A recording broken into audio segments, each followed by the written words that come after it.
আমি দীর্ঘদিন গুম ছিলাম, আল্লাহ আমার কিছুটা সময় বাড়িয়ে দিয়েছে। আপনিও আমাকে 5 মিনিট সময় দেন মাননীয় স্পিকার। জনাব আনিসুর রহমান নাই তো? আনিসুর রহমান, আপনার সময় 6 মিনিট। ধন্যবাদ মাননীয় স্পিকার, ওনার সিট তো ওই পাশে ছিল। জাতীয় বাজেট 2026-2027 উপর আলোচনায় আমাকে বক্তব্য দেওয়ার সুযোগ করে দেওয়ার জন্য আপনাকে ধন্যবাদ। মাননীয় স্পিকার, বক্তব্যের শুরুতেই আজকে শ্রদ্ধা ভরে স্মরণ করছি বহুদলীয় গণতন্ত্রের প্রবক্তা শহীদ প্রেসিডেন্ট জিয়াউর রহমানকে। শ্রদ্ধা ভরে স্মরণ করছি যার ভালোবাসায়, যার স্নেহে দীর্ঘদিন রাজপথে আন্দোলন সংগ্রাম করে নিজেকে একজন কর্মী হিসাবে বাংলাদেশে জাতীয়তাবাদী দলের এবং বাংলাদেশের মানুষের মধ্যে নাম লেখাতে পেরেছি। সেই আমার প্রিয় নেত্রী দেশনেত্রী বেগম খালেদা জিয়াকে। মাননীয় স্পিকার, আমি আন্তরিকভাবে ধন্যবাদ জানাই মাননীয় প্রধানমন্ত্রীকে, ধন্যবাদ জানাই মাননীয় অর্থমন্ত্রীকে। বিশ্ব অর্থনীতি যখন অনিশ্চয়তার মধ্যে দিয়ে অতিক্রম করছে এবং উন্নয়নশীল দেশগুলো বহুমাত্রিক অর্থনৈতিক চাপ মোকাবিলা করছে, তখন এই বাস্তবতায় পরিণত 2026-2027 অর্থ বছরের বাজেট শুধু একটি আর্থিক দলিল নয়, এটি আগামী বাংলাদেশের উন্নয়ন ও অগ্রগতির একটি সুদূর প্রসারী রূপরেখা। মাননীয় স্পিকার,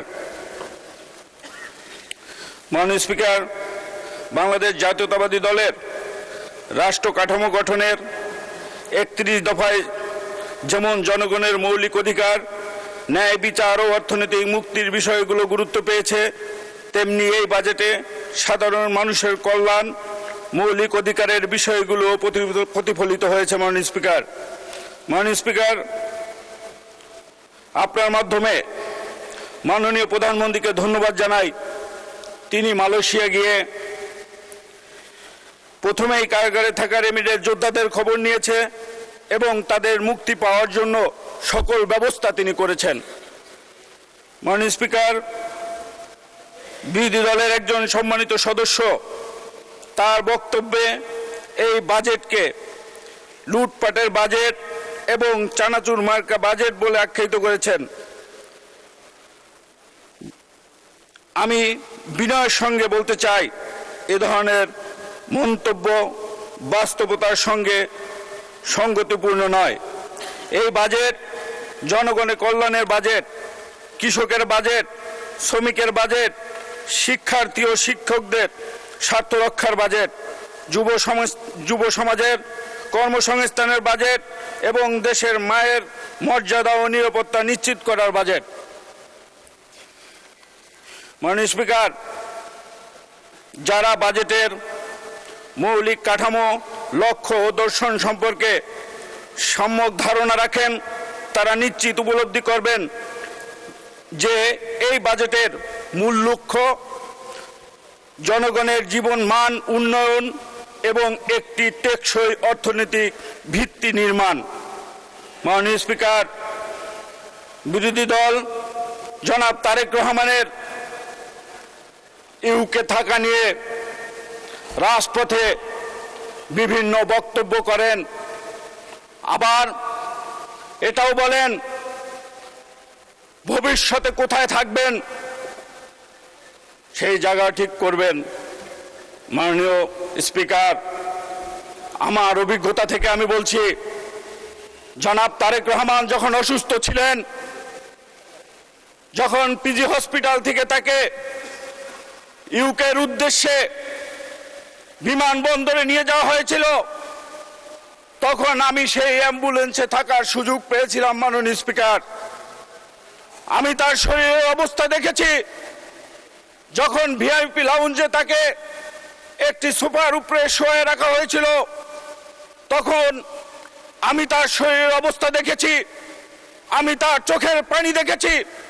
জনাব তারেক রহমান বাংলাদেশ ছেড়ে যেতে চান নাই, তাকে জোর করে বাংলাদেশ থেকে পাঠানো হয়েছিল মাননীয় স্পিকার।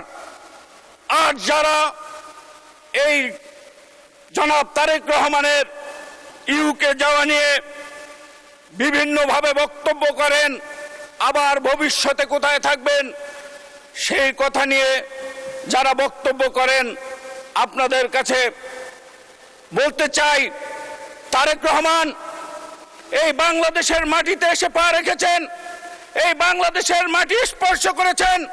তারেক রহমান এই বাংলাদেশের প্রধানমন্ত্রী হয়েছেন বাংলাদেশের মানুষের ভালোবাসায়। তিনি বাংলাদেশেই থাকবেন, তিনি বাংলাদেশেই মৃত্যুবরণ করবেন। তিনি খালেদা জিয়ার সন্তান, যিনি শহীদ প্রেসিডেন্ট জিয়াউর রহমানের সন্তান। মাননীয় স্পিকার,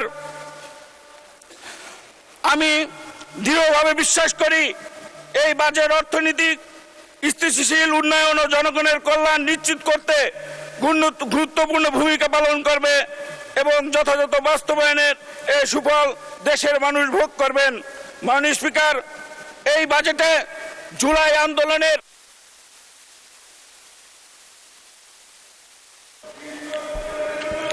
জি, অসংখ্য ধন্যবাদ মাননীয় সদস্য, আপনাকে। আপনার সময় উত্তীর্ণ হয়েছে, ধন্যবাদ। আচ্ছা, ঠিক আছে, 2 মিনিট দেয়া হলো, বাজেটের উপর আলোচনা করবেন প্লিজ। আমি দীর্ঘদিন গুম ছিলাম, আল্লাহ আমার কিছুটা সময় বাড়িয়ে দিয়েছে। আপনিও আমাকে 5 মিনিট সময় দেন মাননীয় স্পিকার। দেন মাননীয় স্পিকার, 5 মিনিট সময় দেন।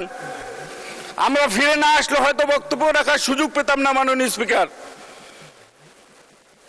মাননীয় স্পিকার, এ বাজেটে জুলাই আন্দোলনের শহীদ ও আহতদের কল্যাণে গৃহীত উদ্যোগের জন্য মাননীয় প্রধানমন্ত্রীকে ধন্যবাদ জানাই। একই সাথে গুম হওয়া ব্যক্তিদের পরিবারগুলোর পুনর্বাসন ও কল্যাণের বিশেষ বরাদ্দের বিষয়টি বিবেচনার জন্য সরকারের প্রতি অনুরোধ করছি। মাননীয় স্পিকার, আপনার মাধ্যমে সকল সদস্যদের নিকট অনুরোধ করছি, আমরা উপজেলা পরিষদে যে অফিস পেয়েছি সেই অফিসে জুলাই শহীদ পরিবার ও গুম হওয়া পরিবারের যে কোনো একজন যোগ্য সদস্যকে আমরা যদি আমাদের সেই উপজেলা অফিসে আমরা একজনের কর্মসংস্থানের ব্যবস্থা করতে পারি, তাহলে আমাদের এই জুলাই শহীদ পরিবার এবং গুম হওয়া পরিবার উপকৃত হবে। মাননীয় স্পিকার, আমি এজন্য আমাদের সরকারি দল এবং বিরোধী দলের সকল সদস্য প্রতি আহ্বান জানাই, আপনারা আপনাদের অফিসে আপনাদের এলাকায় অবশ্যই শহীদ পরিবার আছে, সেই সকল শহীদ পরিবারের থেকে একজন সদস্যকে আপনারা চাকরি দেওয়ার ব্যবস্থা করবেন। আমিও দেব ইনশাআল্লাহ। মাননীয় স্পিকার, বাংলাদেশ জাতীয়তাবাদী দল এদেশে একাধিকবার ক্ষমতায় এসেছেন। আমরা বিরোধী দলও ছিলাম, কিন্তু আমাদের বিরোধী দলের রাজপথে কোনো সহযোদ্ধাদের বক্তব্য শুনলে মনে হয় আমরা কখনো ক্ষমতাও ছিলাম না, বিরোধী দলও ছিলাম না। আমরা মনে হয় এবারেই প্রথম ক্ষমতা এসে টেবিলে বসেছি।